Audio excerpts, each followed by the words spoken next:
It took a big team to get to this moment. It took a unified team to get to this moment.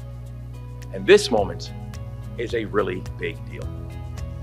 And now, we are grateful to unveil the design for the new Francis Scott Key Bridge.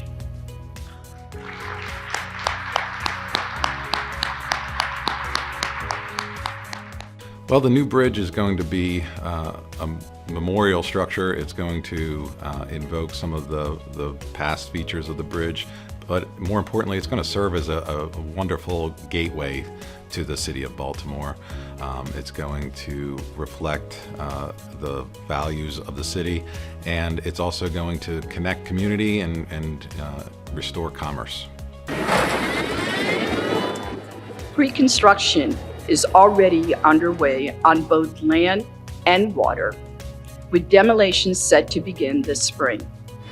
And soon, Maryland's first cable-stayed bridge will rise, not just replacing what we lost, but revealing what we have found: strength and unity in our state.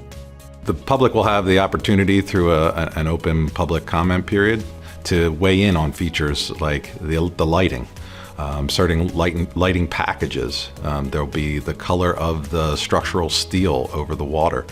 And there are also some features of artistic steel art on certain approaches to the bridge. While this is a beautiful bridge, it will also be a working bridge for a working city.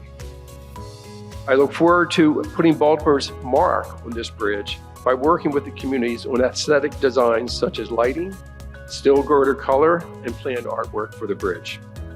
This will add character and uniqueness from Charm City.